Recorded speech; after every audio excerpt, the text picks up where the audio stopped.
So dito nga po mga kalingap mga kaitsi, nanay ni Viancy, ito pala ang ginagawa sa kanila. So ano nga ba ito? Yan po yung ating pag-uusapan po mamaya mga kalingap mga kaitsi. Pero bago po natin ipagpatuloy ang video nito, sa mga bago pa lang po sa ating munting channel, huwag po natin kalimutang suportahan ng mga kalingap Kuya Val Santos Matubang at Kalingap Rob. At paunawa, panoorin po muna ang full video bago mag-comment para malaman ang nilalaman nito. So dito nga po mga kalingap mga kaitsi, ito po pala ang ginagawa nga po ng nanay ni Viancy. So ano nga ba ito Yan po mga kalingap, nakakabilib din po yung magulang nga po ni Viancy, na kahit na alam po natin na maraming nag-i-sponsor dito kay Viancy, pero gumagawa pa rin po sila ng paraan para kumita nga po kagaya na lang po ng nanay nga po ni Viancy na nagtitinda po siya ng mga relo at sabon nga po kumbaga porsyentuhan din po mga kalingap. Kaya nakakabilib po talaga yung magulang po ni Viancy kumbaga hindi lang po sila yung basta umaasa na lang po sa bigay po ng mga sponsor, 'di ba? Kahit nga po yung tatay din po ni Viancy, talagang naghahanap din po ng paraan para nga po kumita Kaya talagang dito po sa pamilya ni Viancy mga kalingap, nakakabilib po kasi lalo na po itong si Viancy, 'di ba?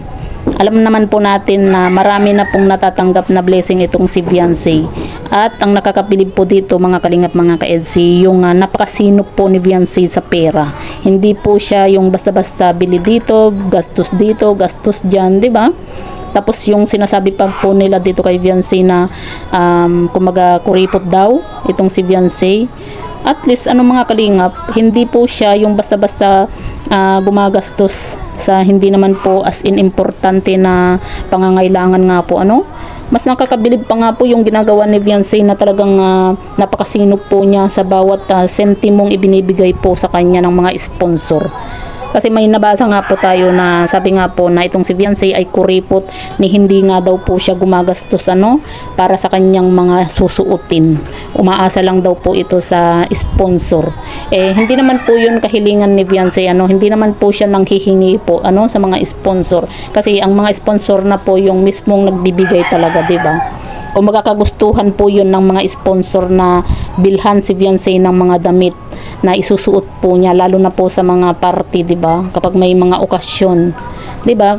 Hindi na po yun kasalanan ni Viancy kung gusto po ng mga sponsor na bilhan siya ng bilhan ng mga damit nga po na susuotin po niya. At ayan nga po mga kalingap mga ka-EDC, nakakatuwa naman po dahil nga po kasi may mga nababasa po tayo mga kalingap na sabi nga po nila na itong nanay daw po ni Viancy sa tuwing may vlog nga po si Kalingap Rob sa Tambalang EDC, lagi na lang daw po nilang nakikita na karga-karga daw yung bata, yung baby nga po yung bunso nga po nila. Pero hindi po kasi nila alam na gumagawa din po ng paraan nga po yung nanay ni Viancy na kumita.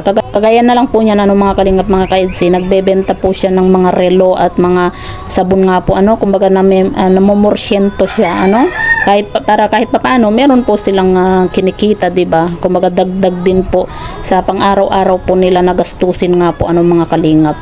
At yun nga nahihiya din po itong nanay nga po ni Viancy dahil nga po itong si Ma'am Annalyn Rolenson nga po kumuha po ng tagalabang nga po ni Viancy. Pero yun nga, tulad nga po ng sabi ng nanay ni Viancy, kumbaga nagpapasalamat din po siya kasi makakabuelo na daw po siya sa pagtitinda nga po ng mga relo nga po mga kalingap. Kaya sa mga gusto pong bumili po ng relo dito nga po kay nanay, pwede po mga kalingap. Para kahit papaano kumikita din po yung pamilya ni Viancy. O diba, kahit na marami pong nag-i-sponsor dito nga po sa kay Viancy talagang napakasipag din po nila na pamilya. Hindi po sila yung as in asa po sa mga sponsor nga po mga kalingap. Talagang pinagpapala po ang pamilya ni Viancy dahil nakikita po nila na deserve din naman po nilang matulungan nga po